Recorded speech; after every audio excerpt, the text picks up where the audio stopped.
Welcome to Voice Pods, a virtual podcast by the Voice News magazine, bringing African news on business, politics, and lots more to the diaspora. Right, so you want to dive into media bias, specifically when it comes to former President John Mahama and the NDC in Ghana. Yeah, we've got a lot to unpack here. We do. We've got tweets, we've got academic journals, even a whole YouTube analysis breaking things down. And to make things even more interesting, Mahama is back in power, serving his final term. It really adds another layer to this whole thing, doesn't it? It does. So where should we start? Well, the YouTube video really jumps out at me. You know, they point to this really close relationship between Mahama and Woezor TV. Right, a private media outlet. And they highlight how much coverage Woezor gives to Mahama's activities. It's like inaugurations, prayer events, regional tours, international conferences. You name it, they're there. And it's not just Woezor. Even Mahama's official X account, the one that used to be Twitter. It amplifies this coverage too. So that's interesting in itself. But then you layer on the fact that this relationship goes way back. Way back to when Mahama was opposition leader. Exactly. You're listening to Voice Pods, powered by the Voice News magazine. So it makes you wonder, does this relationship raise any concerns now that he's president again? It's a valid question for sure, especially when you consider the role of GBC Ghana's state broadcaster. Right. That's another point the YouTube video brings up. They argue that GBC should be the ones with priority access to presidential events. Which makes sense when you think about it. GBC is funded by the government. Their mandate is to serve the public interest. Exactly. They're supposed to be focused on things like national unity, supporting government policies, ensuring nationwide coverage. It's a huge responsibility to keep the entire nation informed. So it does make you wonder if GBC has this crucial mandate and they receive significant funding. Why does Woezor seem to be taking the lead, at least when it comes to covering Mahama? Well, the YouTube video actually digs into that. They suggest that GBC might be facing some internal challenges. Like what? Things like mismanagement, outdated equipment, a lack of skilled personnel. It kind of paints this picture of an institution that's struggling to keep pace. Even with the financial resources available. Right. It's not just about the money. So it might not be a simple case of one outlet being favored over another. It could be a combination of factors. Absolutely. This is starting to feel like a real media puzzle, isn't it? Definitely. And it's a puzzle with deep roots. How so? Well, the academic articles we looked at, they show that concerns about media bias in Ghana aren't exactly new. Oh, really? Yeah. So this isn't just a recent phenomenon? Nope, not at all. For example, there's this article called Propaganda, the Media in Ghana's 2020 Presidential Election Petition. It really digs into how different outlets covered that election, which was, quite contested. So what did they find? Was there clear evidence of bias? They focused specifically on newspapers, and they found that there was a strong correlation between a newspaper's political alignment and the type of coverage they provided. Interesting. So it wasn't just a feeling people had. There's actual data suggesting that media coverage can be skewed. Exactly. And they highlight two newspapers in particular as examples: WhatsApp News, which is aligned with the NDC, and Daily Statesman, which is aligned with the NPT. So these outlets showed significant bias in their reporting. According to the study, yes. Wow. You're listening to Voice Pods, powered by the Voice News magazine. That's a bit concerning, to say the least. Yeah, it makes you think. If this bias is so clear in newspapers, what about other types of media? Like television or online platforms? Exactly. It could be happening everywhere. Now, speaking of elections, there's another study we looked at called Coverage of Presidential Candidates and Press Bias in Ghana.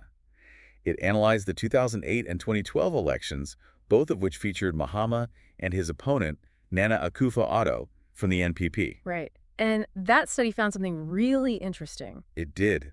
Despite losing both elections, Akufo-Addo actually received more media coverage. And not just more coverage, more positive coverage. Which seems counterintuitive, right? How can someone get favorable press and still lose? That's where the power of framing comes in. Framing? Okay, now this is where things get really interesting. Right. Think of it like this. You can have tons of coverage, but if the way that information is presented constantly paints you in a negative light, it can hurt you. So it's not just about the quantity. It's about the narrative being built. Exactly. And the study suggests that's exactly what happened to Akufo-Addo. He might have had more airtime, but the NDC successfully framed him as elite and militant. And those labels stuck with voters. It seems so. They really played up this contrast between Akufo-Addo and their own candidates, First Adam Mills and then Mahama. Who they portrayed as the opposite. Calm, peaceful, relatable to the everyday Ghanaian. It's a perfect example of how framing can really sway public opinion. Even if it's subtle. Exactly. It's not always about what's being said. It's about how it's being said. This is fascinating. Makes you think twice about how we consume information, right? Absolutely. You're listening to Voice Pods, powered by the Voice News magazine. And speaking of framing, there's another article we have, Framing of Political Issues and Presidential Candidates in Ghanaian Television News. Yes. And that article really digs into the specifics of different framing techniques. Like what? Well, they highlight the difference between episodic framing and thematic framing. Okay, break those down for me. What are the key differences? Episodic framing focuses on isolated events, individual incidents. It often leads people to blame specific people or actions. I see. So it's very focused on the who and the what of a situation. Right. Thematic framing, on the other hand, zooms out. It looks at broader trends, underlying causes. It gives you more context. So with episodic framing, it's easy to get caught up in the drama of the moment. But thematic framing encourages you to think bigger picture. Exactly. And the way a media outlet chooses to frame an issue can have a huge impact on how the audience interprets it. Absolutely. Now let's bring all of this back to our listeners' original question. Right. They're interested in potential media bias against Muhammad and the NDC, particularly the actions of Woezor TV. And whether their prominent coverage of Muhammad crosses any legal lines. Right. So let's look at what those tweets have to say. Okay, so we've got a range of opinions here. Some people arguing that Woezor TV is completely within their rights. Like at Anand Perry, for example. He makes the point that Woezor hasn't broken any laws, and other outlets still have the opportunity to cover presidential events. Right, there's no monopoly on access. Exactly. And then you've got at Remade and at Listamans. They echo that sentiment. They argue that Woezor's broadcasts don't prevent other stations from doing their jobs. So they don't see any legal violations happening? So based on the information we have from these tweets and the broader context of media laws in Ghana, it seems like there's no concrete evidence that Woezor's doing anything illegal. That seems to be the consensus. But even if their actions are legal, it doesn't mean they're not raising valid questions. About media balance, potential bias, and the role of a private outlet with close ties to a sitting president. Exactly. That's where things get really interesting. And that's a perfect place to stop. For now, we've uncovered a lot already, but there's so much more to discuss. Definitely stay tuned because this deep dive is about to get even more fascinating. This whole thing with Woezor TV, it really makes you think about the balance between private media and the state broadcaster. Right. Like we talked about GBC's mandate. Yeah. But maybe we need to look closer at their role in all of this. Yeah. I mean, some of the tweets we saw, like the one from Ed Pavico, they suggest that maybe GBC just needs more support. More support, like... Better funding, better resources, so they can compete with these private media giants like Woezor. That's a good point. You're listening to Voice Pods, powered by the Voice News magazine. GBC has this huge responsibility to provide impartial public service broadcasting. Right. But like we said, they might be facing some internal hurdles. It's a tough balance, isn't it? Yeah. Making sure GBC has what they need, but also respecting the role of private media outlets. It is. It's about fostering a diverse media landscape. So better funding for GBC could be part of the solution, but it's probably not the whole picture, right? Oh, definitely not. We talked about those potential issues with mismanagement, outdated equipment. Those aren't things that money alone can fix. Exactly. It's got to be a multifaceted approach. Right. Alongside financial support, you need good governance within GBC. You need to attract and keep skilled personnel and modernize their operations. Okay, so let's imagine for a second that GBC was running perfectly. Top-notch equipment, highly skilled staff, a reputation for being totally impartial. Would that automatically solve the bias issue?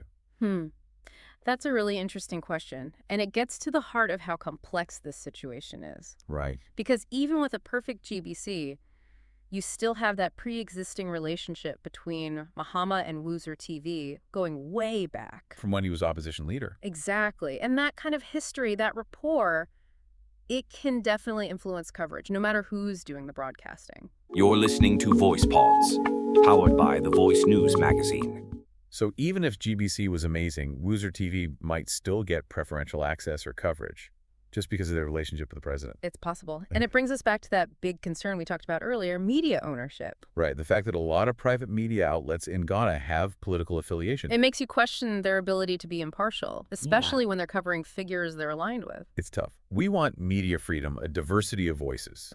But we also need to be aware of how these affiliations and relationships can shape the information we get. It's a constant balancing act. It is. And, it makes me think about those studies on election coverage, Which ones?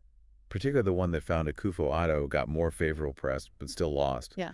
The NDC, they framed him as elite and militant. And that seemed to resonate with voters more than the positive coverage he was getting. It's wild, right? Yeah, It suggests that framing can be even more powerful than just how much coverage you get. definitely. Makes you wonder if there's a connection between the type of framing used and an outlet's ownership or political leanings. Like, could it be that outlets with certain biases are more likely to use framing that benefits those they're aligned with? That's a great question, and I think it would be worth looking into.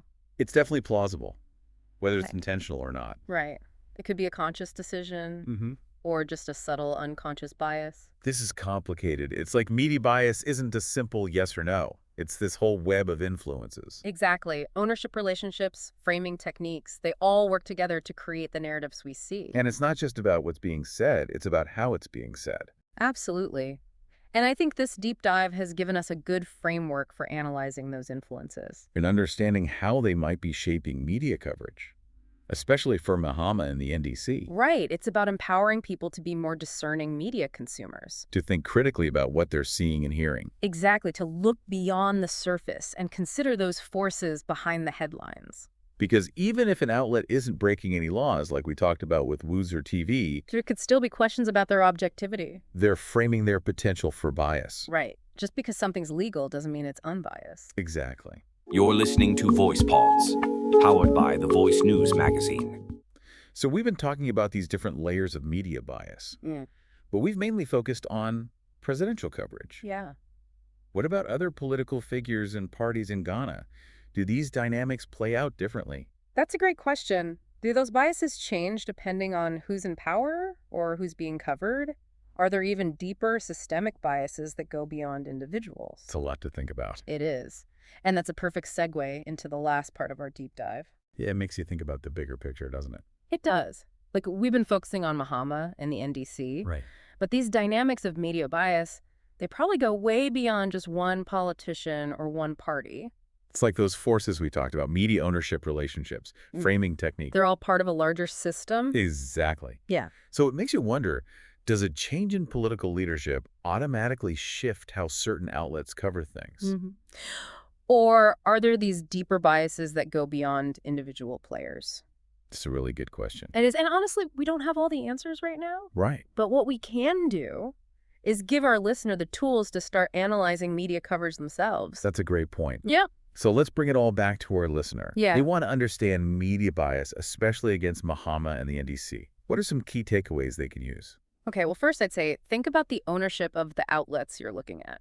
Like, who owns the newspaper, the TV station, the website? Right. And are there any known political affiliations or leanings? That can tell you a lot. And building on that, they can also think about the historical relationships involved. Yeah. Like, does this outlet have close ties to certain politicians or parties? Have they favored certain figures in the past? Those patterns can be super revealing. And of course, we can't forget about framing. Right. That's been a big part of our deep dive. It really shows how powerful framing is in shaping how we see things. So pay attention to how different outlets present the same events. Like, are they focused on specific actions, or are they looking at bigger trends? Are certain voices being amplified while others are ignored? These little choices can have a huge impact on how we understand what's going on. It's like we're giving our listener a decoder ring. A decoder ring. Yeah, to help them see the hidden messages in the media. That's a great way to put it. It's about empowering them to be more critical media consumers. To ask tough questions, to challenge what they're seeing and hearing. Exactly. And to form their own conclusions based on careful observation and analysis. I love that. This has been such a good conversation. We've covered so much. The history of media bias concerns in Ghana. Specific examples with Woezor TV and GBC. The nuances of framing media ownership. Feels like we just scratched the surface. But hopefully we've given our listener a good foundation. And a good reminder that this isn't just about Ghana. Right. These same dynamics are at play all over the world. So use these critical thinking skills everywhere you encounter information. Whether it's your local newspaper or a big international news website. Couldn't agree more. Media literacy is so important these days. It is. We all need to be active, engaged, and discerning consumers of information. Absolutely. Well said. It's been great exploring this topic with you. Likewise. And a huge thank you to you, our listener, for joining us on this deep dive into media bias in Ghana. We hope you've learned something new. And that you'll keep questioning, keep learning, and keep those critical thinking skills sharp. Until next time. Take care. Thanks for staying with us on the Voice Pods, brought to you by The Voice News Magazine. Visit us on social media at Voice News Mag, on Instagram, X, and Facebook to stay up to date with African business, politics, and more from the diaspora.